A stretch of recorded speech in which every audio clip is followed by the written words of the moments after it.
cannot bend beside his grave, for he sleeps in a secret sea, and not one gentle whispering wave will tell the place to me.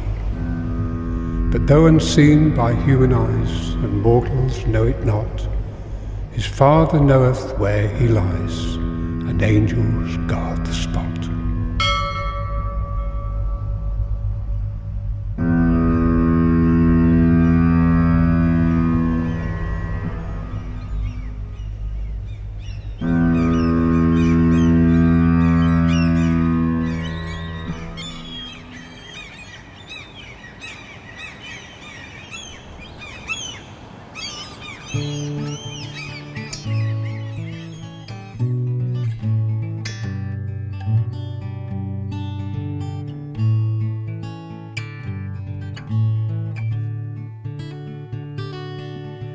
The dawning light is breaking now as she wakes to find him gone, and hears the tolling of the bell and the swirling seagull's song. To the harbour fast she runs, down to the cold quayside, to find his is the only boat to take the turning tide. Come follow me. Come follow me. Come follow me. Come follow me. Come follow me. Ready, steady, go! The choristers' pancake race starts here. Every year they used to hold a choristers' pancake race around the square. So we've given them a starting line, and we've also given them a finishing line at the other end.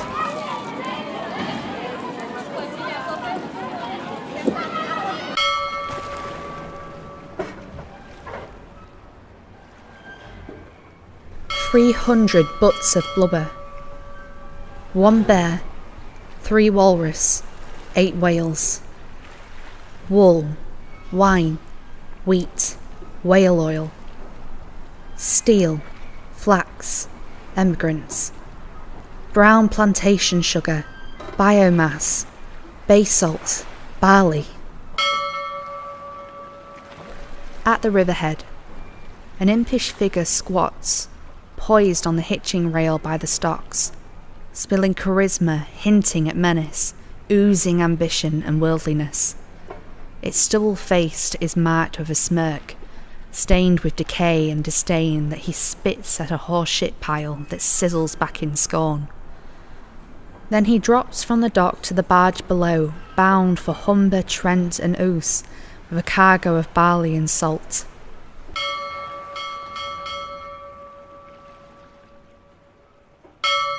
The men who gather on the dock do shake their heads and say, "It is a brave and foolish man who takes to see this day." It ebbs and flows as the belly tolls, and the sailor's time must bide. But those in need and take no heed must face the hungry tide. Here we have a haven for the boats, and yonder swim the fish, and inland are the towns that need them. I'd swim across to the far side when the peanuts barge was in and fill up a tin, then swim back. She rides the surf onto the ocean swell, her crimson sail lost in the fret, and the howling gale from the waves they crash on Molly's bow. The wind howls in the rigging as he trims the sail and sets. Denmark, 528 miles as the raven flies.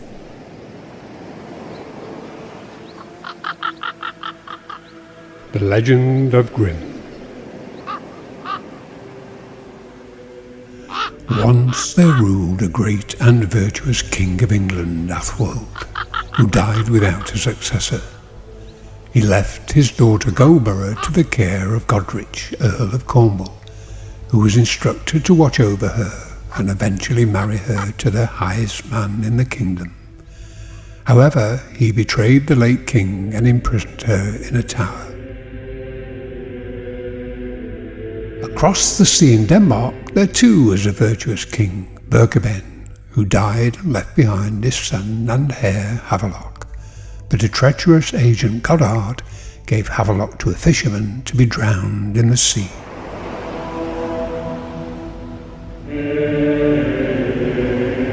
The fisherman was called Grim. He saw in Havelock miraculous signs that proved the child was the rightful heir to the throne. Grim fled with Havelock across the sea, landing on the estuary of the River Humber and founding the town of Grimsby. There he raised the boy, who went on to grow to an extraordinary size.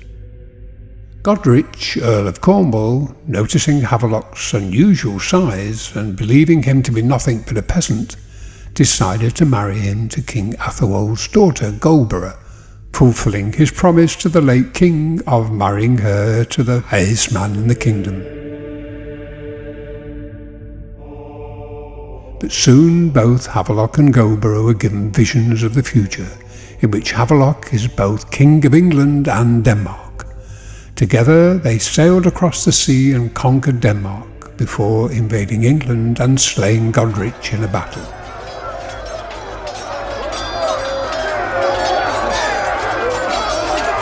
As the rightful king of Denmark and England, Havelock ruled for more than 60 years.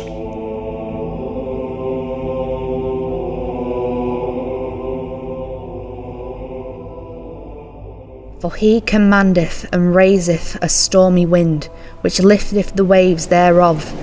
They mount up to the heaven.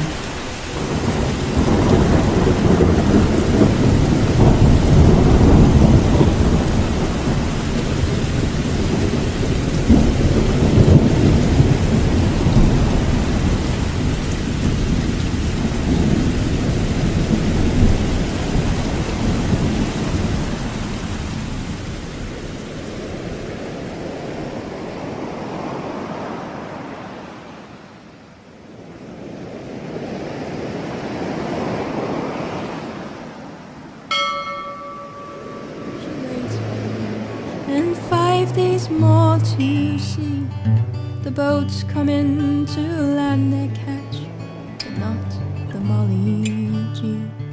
She fears the sea fret rising, the crimson sail to hide. She listens for the bell to ring at the turning of the tide. So we've now got to the labyrinth, and through consultation with the Minster and the public, it was felt that a labyrinth or a maze would be a really interesting idea to put in here. With a labyrinth you can't get lost, you can't meet a dead end, and in a maze you will meet a dead end, and it's more of a puzzle. Where a labyrinth is a process of meditation, and you walk the labyrinth and you think about whatever you want to think about, and then you'll always enter at the centre. Whispering winds whip the sea's eastern shore. The tower above stands still, gazing upon the infinite individuals below within the concrete maze. This city speaks to me. It utters thousands of voices simultaneously, some unfamiliar to me. All keep the labyrinth in mind, each voice different, each voice similar in its journey to conquer the labyrinth. I too share the same goal, but in the labyrinth, most don't know what I know.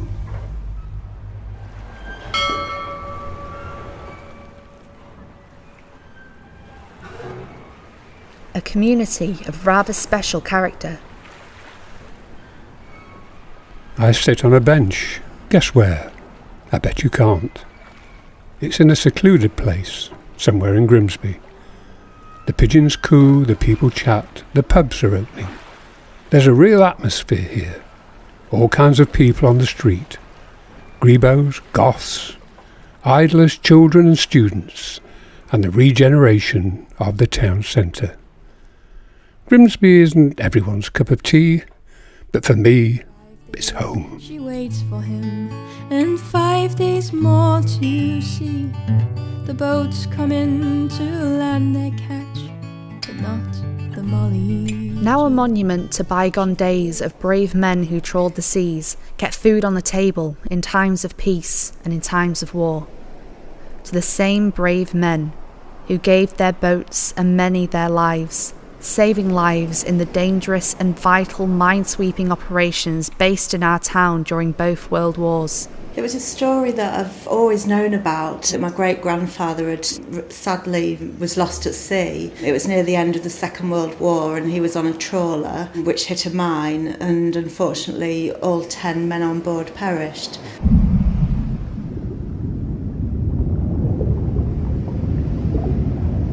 My grandfather, Robert Bewley, was an orphan.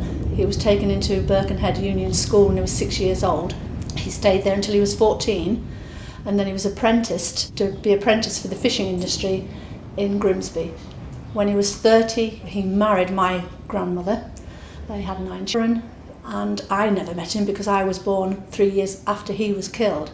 But my mum always said he was a gentleman. He stuttered. And a good father, as far as she could tell me. I mean, it's always been a huge part of my mum's side of the family, with her being from Grimsby. I think fishing heritage does hold the family together, without a doubt. The crimson sail to hide. She listens for the bell to ring at the turning of the tide. It ebbs and flows as the bell it tolls its message far and wide. But still she waits by the quayside gate to greet the Archer. Archer. Archer. Archer.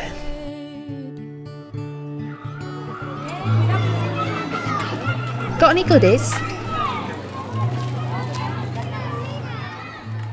Rose was my great nana. I loved visiting my nana. She was unlike any other nana or grandma I knew. My friends' elderly female relatives were gentle and warm. My nana Rose gambled on horses, swore, and she was forthright. Put kettle on. Get a biscuit. Take this to the bookies. Her mottled shins indicated the weather outside and demonstrated how close she'd been to the electric fire. I was put to work buying cigarettes, putting bets on, and getting anything else that was needed. Victor Street was not without its challenges. White dog poo punctuated the pavement and broken glass bottles punctuated the hopscotch grids. Elderly adults in pinnies stood outside drinking tea and smoking, passing the time of day, always eager to give a small child a nudge in the right direction with well-chosen advice. The corner shop shuts at 5. Stop doing that on your bike, you'll kill your son. Mind that shit. Where are you going? Does your mum know you're out? I know who your dad is, of a well-used phrase that could be heard up and down the street in an effort to keep the kids in line.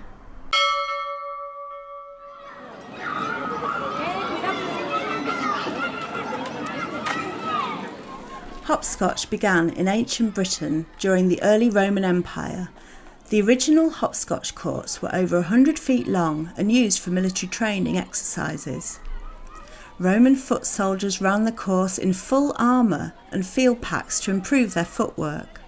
Roman children drew their own smaller courts in imitation of the soldiers, adding a scoring system. In the St James Square hopscotch court, you jump through time in a hopscotch of dates that tells the history of Grimsby. 1. 2. 1201. Grimsby receives a royal charter. 3. 1193. The first record of Grimsby as a surname. 4. 1464. You cannot be arrested in a churchyard, a local bylaw. 5. 5 weeks of grimmest walking. We have washed through the mud in mid-Grimsby where we were, was no want of mud and mire. 6. 1086. Grimsby's entry into the Domesday Book. 7. 1878. Grimsby Town Football Club is founded. 8. 1848. The railway reached the docks.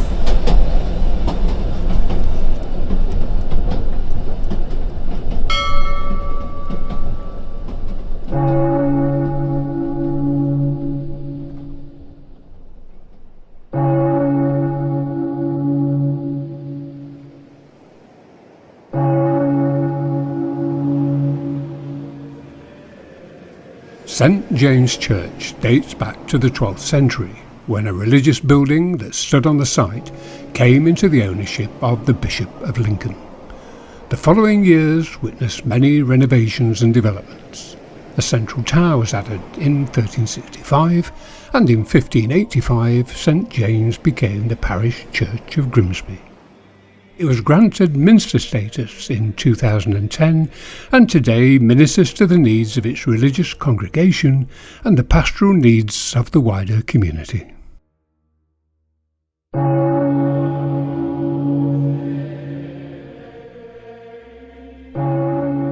In Minster, ministering, singing, ringing, ding-dong wedding.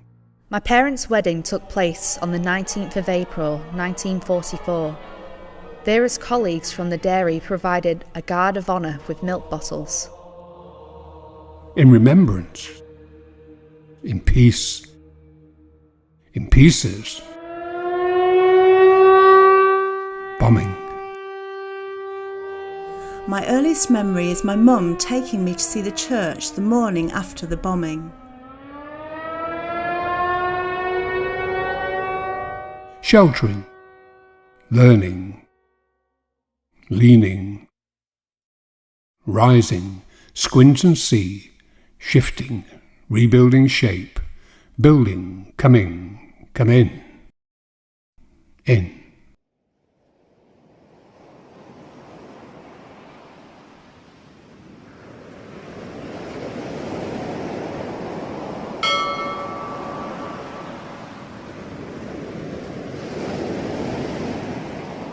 To stoic men and women who braced each day, clad in steel-capped wooden clogs with newspapers stuffed into woolen socks, on the finger-numbing pneumonia jetty.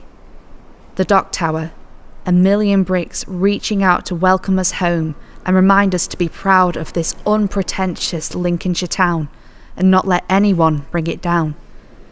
Just so you know, the name's Grimsby. Great Grimsby.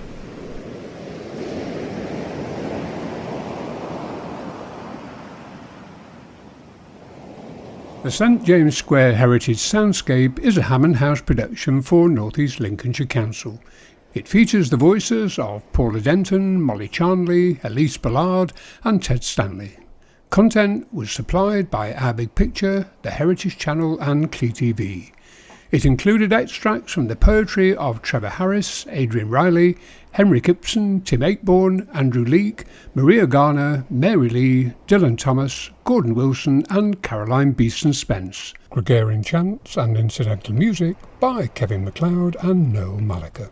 The production director was Alex Thompson. The Hungry Tide was written by Ted Stanley and produced and performed by Amy Naylor.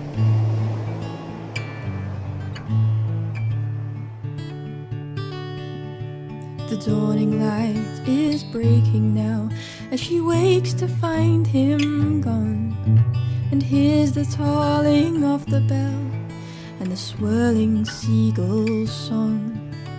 To the harbour fast she runs, down to the cold quayside, to find his is the only boat to take the turning tide.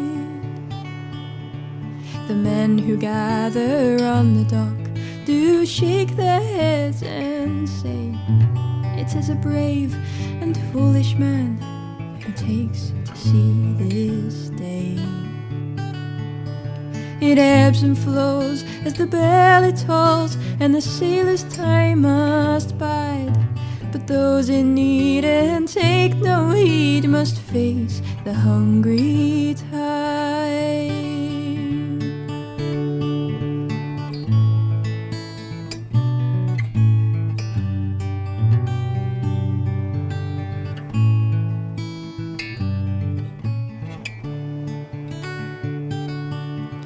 The Molly G, she rides the surf onto the ocean swell, her crimson sail lost in the fret and the howling gale from hell. The waves they crash on Molly's bow, the wind howls in the rigging, as he trims the sail and sets a course to seek the shoals of herring. For 5 days she waits for him, and 5 days more to see. The boats come in to land their catch, but not the Molly G. She fears the sea fret rising, the crimson sail to hide. She listens for the bell to ring at the turning of the tide. It ebbs and flows as the bell it tolls its message far and wide. But still she waits by the quayside gate to greet the hungry tide.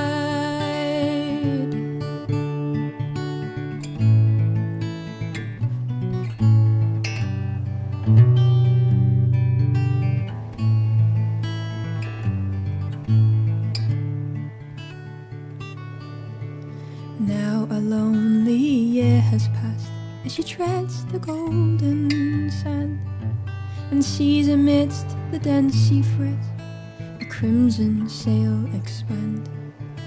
The water swirls around her feet as she looks upon the town. She's donned her Sunday bonnet and she wears her wedding gown.